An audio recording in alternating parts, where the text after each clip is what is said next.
नमस्कार। आज मुझे ओडिशार आउ गोटे पारंपरिक पिठा काकरा पिठा तैयारी करके देखेबी।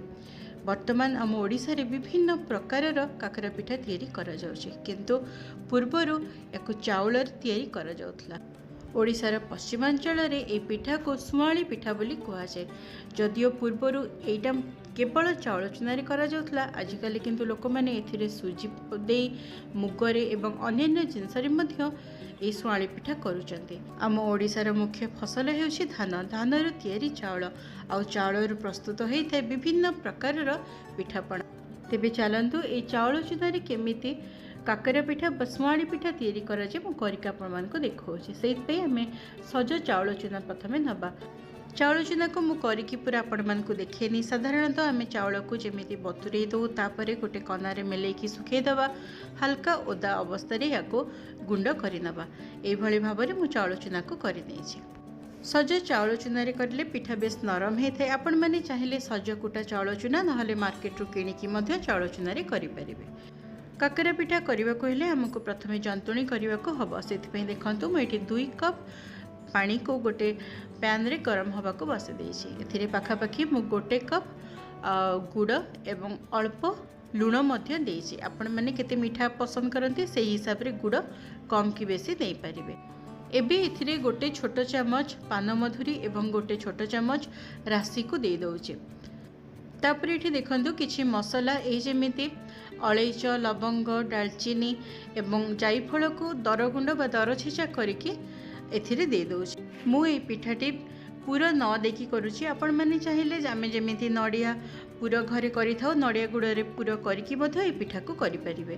किंतु मु जंतुणी करबा समय रे बा खळी धरिबा समय रे एथिरे किछि कोरा नडिया को दउछि। आपण माने निज इच्छा अनुसार एथिरे कोरा नडिया दे परिबे।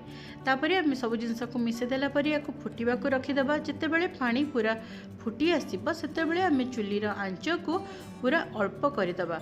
अल्प आंच रे रखिकी आमे धीरे धीरे करके चाउल चुना को दबा। एथिरे पाखापाखि 2 रु 2.5 कप चाउल चुना मु देइछे।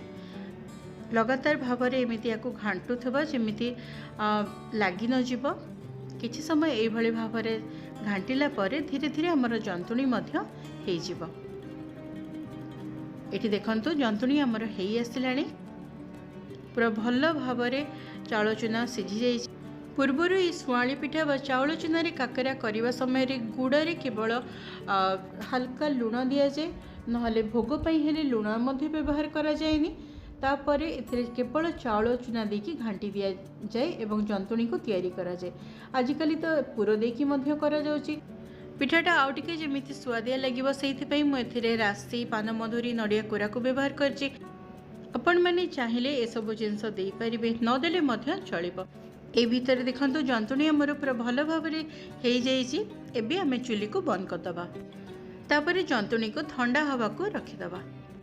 जंतुणी जिते हल्का ठंडा हो टिके उषुम उषुम थी जमी हाथ में धरी हो से अवस्था याकू यही भाव में पूरा चिकण करके चकटी दबा। आम जिते भलरे चकटिबा पिठा हमर सेते भल हम। तापर ये गोलारू एमती छोट छोट गोला सब करनबा। आपण माने जो आकार काकरा करने को चाहिए से हिसाब से छोट कि बड़ करने। तापर आम जमी काकरा को गढ़ी था हाथ में थापी थापिकी काकरा को गढ़ी देला परे तेल गरम करदबा। जदि पूजा करुथिबे ताहले घिओरे छाणिबे। एटा घिओरे छाणले भी भारी बढ़िया लगी था। जेहेतु जंतुणी हमर पूरा भल भाव में सिझी जाइए तेणु चुलीर आंच को पूरा अधिक रखिकी गरम तेल रे ये काकरा गुड़िक छाणीदेवे। ये देखो धीरे धीरे एटा आपे आपे केमती पूरा फुली जाउची किसी समय रहिला परे। एई भली भाव में अधिक आंच रे 2 पाख पूरा भल भाव में सुनेली रंग हैला पर्यंत आम पिठा गुड़िक छाणी नबा। साधारण जमती काकरा पिठा करा जे ठीक से भली भाव में सुजी रे काकरा करले ता स्वाद अलगा, मैदा रे कले ता स्वाद अलगा, आउ चाउल रे कले ता स्वाद मध्य पूरा अलगा। ये देखंतु यही भली भाव में जेतक जंतुणी सब कराइथिला मु गोटे परे गोटे सबुतक पिठा ये छाणी देछि।